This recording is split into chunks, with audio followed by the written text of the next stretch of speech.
All right, everyone. Donald Trump has now made it abundantly clear he has no intention of dropping out of the race, even if he has to run from a jail cell. So he's forcing the deep state, the unipartyists, to belly up to the bar and do whatever they need to do. He's making it clear to them, if you bother to imprison me, it's not going to matter. I'm still mounting a campaign. So that crushes the Republicans' chances.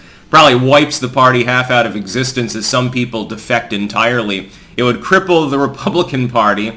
It would cripple aspects of the independent vote for the Democrats and lead to an all-out political free-for-all. Donald Trump, in theory, in my opinion, could win from a jail cell depending on the circumstances. The election has already become the most messy that we've ever had, and the primaries aren't even over. In fact, they haven't technically even begun. You're still waiting for the first main debate for the Republicans. The Dems don't appear inclined to even have any. And you've got a million things going on. It's nonstop. The news cycle never ends for this. We've thrown out 250 years of civic precedent to see multiple indictments of a former president and current presidential contender / frontrunner, involving the most spurious and bizarre charges that we've seen in arguably U.S. political history. We've got a scandal that's starting to envelop Joe Biden, because the legacy media woke up and finally noticed that, considering all of the evidence of banking disclosures, over 170 of them, suspicious action reports were made, SARS, they call them, and mentions of the big guy and the tie into Ukraine and all of the other stuff going on. Oh, and the fact that Hunter Biden's not getting his sweetheart deal so Congress can continue to force testimony from people. And based on all these whistleblowers we keep getting from multiple agencies, maybe Joe Biden actually did do something wrong. Yeah, it only took you half a decade to realize that. It's real helpful, by the way, legacy media. Anyway, Trump will be running anyway. That means he almost certainly becomes the Republicans' candidate. It's possible he will go to jail. I think personally it's more likely that if they end up sentencing prior to the general election, you'll see on the federal charges, you'd probably see Biden pardon him. I genuinely believe he would do that. It would be mainly for show. Well, I'm willing to reach across the aisle and pardon him. I want to beat him fair and square, something like that. Some bullshit bravado. On the state charges, Alvin Bragg's case is probably going to fall apart anyway. I don't think Trump's even particularly worried about that. As far as the Georgia charges, again, nothing that the federal government would be able to do, but the governor could potentially step in and pardon. I don't think, though, that even if he gets sentenced and doesn't get pardoned, that he goes to a jail cell. I think he gets, because of the Secret Service having to follow him around wherever he goes night and day, it's kind of hard to imprison him.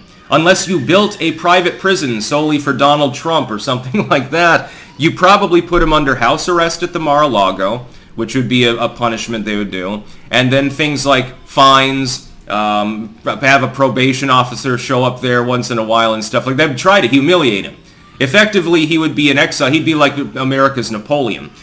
But if they do that and they softball it, so they effectively are telling the liberal population, yeah, this man is a huge danger to your democracy. We've decided to let him stay in his mansion. We've decided to let him continue effectively being free to roam about a palatial mansion that is larger than a city block and has grounds that, I don't know exactly how many acres the grounds are, but he can go golfing and swim in the swimming pool and do whatever the fuck he wants. The liberals would not like that. It would demoralize them. Republicans would see it as persecution and an attempt to put Trump out of play and coronate Joe Biden for a second illegitimate term. And so everyone would be pissed at the system. There's probably nothing they can do, and if they put him in a jail cell, it creates a constitutional crisis. The Supreme Court could end up getting involved. Well, are you really able? Would it be cruel and unusual punishment? Would it be a breach of the separation of powers? Would it be a matter of national security? Donald Trump is in a prison with other prisoners around. Or you're keeping him constantly solitary, which possibly violates his rights further. The Supreme Court might end up getting involved in the end and say, no, you can't do this to him. He has to go into house arrest or something. Maybe they don't even allow that. Say, well, technically speaking, the judiciary is overruling its authority, overstretching its authority over the executive branch, and it could be seen as punitive and retributionist in nature. This is going to get real messy. But Trump is still in it to win it. He's made it clear, and he's not mincing words. He said this declaratively, and so I believe that. Politicians rarely make declarative statements when it comes to anything in a legal case. When they do, it's a pretty good indicator that they will follow through on it. On anything else, ignore their declarative statements, such as Nikki Haley saying that if Trump got in, she wouldn't get in. Well, look how that worked out. In a legal sense, it's a little bit different. They tend to have the minds of lawyers, and they're surrounded by lawyers whispering at them all the time, so it's kind of helpful for them in some cases. He won't stand down. He's saying, go ahead, put me in prison. I'm still going to be the nominee, and probably he would still win. Let's say they imprisoned him tomorrow. Make it clear to the public, okay, we're putting him in for 10 years. This is the rapid trial. Trump says, fuck it. Let the judge decide immediately. Get it over with. Finds him guilty, puts him in prison for 10 years. Trump would probably still become the Republican nominee because one thing that people are not understanding is that Donald Trump is a fucking hand grenade. Or he's an IED. Donald Trump is people's retribution. He's the methodology by which we're smearing poo on the face of the system. We've realized, many of us, I won't speak for every Trump voter, for many of us, part of the allure of Trump is that it's like real-life shitposting. It's effectively saying to the system, honk honk, we realize that you're all corrupt and fucked up. We don't have any respect for you. We don't care if you win or lose in this engagement. We're just here to wipe poo on your shoe. We're here to throw bananas under your feet and watch you slip and fall. We don't care if in the end you win the race. We just want to watch you hit your head on the pavement. That's what Donald Trump is in part. Now, I go further. Of course, I like elements of his platform. It's more fleshed out than any of the other candidates I've noticed, which is funny because supposedly he's the off-the-wall incoherent one. I like his policies with regards to free speech. I know his foreign policy chops. I don't question them, etc., etc., etc. I like the cut of his jib when it comes to the issues. But the other part is, it is a big fuck you to the system. It is effectively nominating him is effectively a chunk of voters' way of saying to the system, enough is enough. If you're not going to function in anything close to a normal capacity and deliver anything to the American people, if you are going to consistently lie and cheat and steal and throw us down the river, why shouldn't we just nominate the person from a jail cell? It would be amusing. It would be a statement that we don't take your politics seriously anymore, and so to hell with it. Who cares if we lose? Because in the end, if we nominate anyone else, they're going to be a unipartyist loser like you all are anyway.